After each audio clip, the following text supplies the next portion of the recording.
kahit putol pa. Kahit putol pang sinabing ganyan, wag lang yung doon sa may pinakapuno sa utak na natanggal. Yun, talagang mamamatay na yun. Pero kasi hahanginin na yung ulo nun. Pero kung pero kung diyan lang gagaling yan mga kakri, wag yung bebenta ng pangkatay lang. Yung iba kasi pagka sinabi mawawala na nila kasi hindi totoo yun. Sabi nila kasi umiiyak ka daw kaya nagpunta ako agad ng ano rito eh. Pambili mo ng combination. Hindi naman pala eh, pumunta pa ako.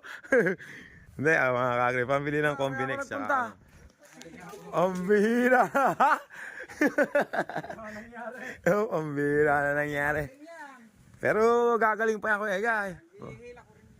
Wag mong ibebenta ng palwag eh. Ano, dami ko nang nakita sa vlog ko, di ba? Gumaling naman. Hindi na po kamarte niya. Kokoputol na. Naputol pala, no? Pero okay, kung yung kuko ng tao eh. Di ba? Pag nabunot eh, tumutubo, parang ganun lang din yun eh.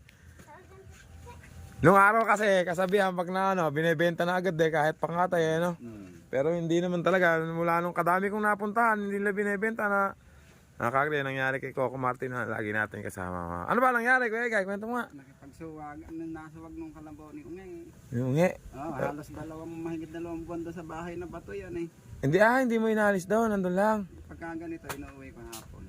Tapos, Kalabas-labas naman ni Unge doon eh, yung kalabaw niya eh. itinabi. Ah.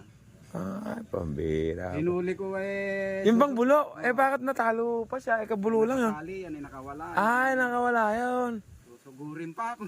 Nung bulo. Bulugan pa, no? Ayan mga kakli, oh. Ano yung nangyari doon sa meron. May ano pala sa loob, hindi pala puro, no?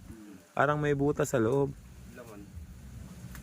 Naiwanan sa sungay niya yung kwan. Yung kapiraso. Kasi makakita mo nga, kumakain, ibig sabihin. Yung kay Kuya Bal nga, hinayang na hinayang eh. Binente, nabili-bili niya, naging senior siya ng madami, kalakas-lak, kaganda-ganda ng kalag. Kaya lang yung iba kasi, tinitingnan din yung forma eh. Pero kung panggamit lang naman, parehas lang din naman yan, di ba?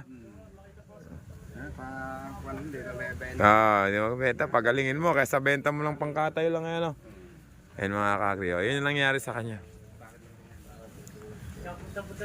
Bibigyan sana kitang pambiling Combinix eh. May Combinix ka naman. Alala ba? Bigyan natin ng pambiling Combinix si Coco Martin.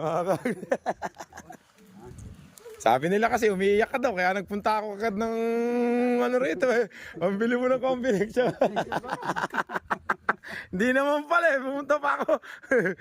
Hindi mga kakri. Pambili ng Combinix tsaka ano. Yung ano ba tawag doon? Amoxicillin ba yun? Antibiotics na.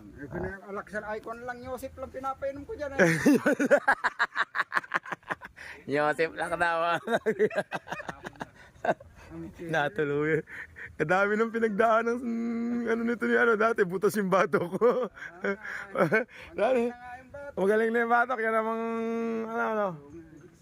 Pang alam ko yung tinanong ko 2 buwan nung nila ginamit eh dahil hindi naman. Yun yung pangarera, di ba? O nabunot, binalik niya. Yung si ano nabalik, pagka pala kabubunot lang, ito putol eh, hindi pwede to. Magnanaklak yung loob nun. Yung kanya. Isinuli ko. Ganun na. Yung sa kanya, itinali niya kasi. Lalagyan mo ng goma yung nilagyan niya ng tali para hindi nung kahuhugot ibinalik niya, nilagyan niya ng tali. 2 araw lang. Pero hindi niya na, kaya lang hindi niya na masyadong ginano. Coco Martin, kagatibay nitong kalabaw na ito, mga kakri. Pambira. Hindi naman kasi nagsasalita, ano? Ngayon, ihilam mo, hindi naman nagsasalita. Pag nagsalitang masakit, no? Hinto. Mga kakri, oh. Baka sabihin nyo, pinapahirapan nyo ko. Hindi, ginagamit yan ni Kuya Egay. Nakita nyo naman, may kulay violet na yun. Combinix yun, nilalagyan niya. Para hindi lang awin, mga kakri. Oh. Yun lang naman yung ano na. Ha? Sabi nga daw, umiiyak kaya ako nagpunta agad eh. Nakita ko sila ko doon, umiiyak ka daw eh. Hindi naman pala eh. Kasama ko umila kanina. Mga isang buwan. Alam ko, Ko lang, pwede na yan eh. parang ano na yun eh. Magagaling na eh. Makikita mo naman eh. Paano kaya punta na ako? Busy ako. Sinadya lang talaga kita eh. At sabi nga, umiiyak ka daw. Mga loko-loko yun. Sabi nga, mga kakriya eh. Si Coco Martin, ang kailangan naman. Mga kakriya, yung mga ano, pagka kayo nagkaroon ng kahit putol pa. Kahit putol pang sinabing ganyan. Wag lang yung doon sa may pinakapuno, sa utak na natanggal. Yun, talagang mamamatay na yun. Pero, kasi hahanginin na yung ulo nun. Pero kung, Masyadong matubo yan eh. pero kung dyan lang, gagaling yan mga kakriya. Wag yung bebenta ng pangkatay lang. Yung iba kasi pagka sinabi, mawawala na yung lakas, hindi totoo yun.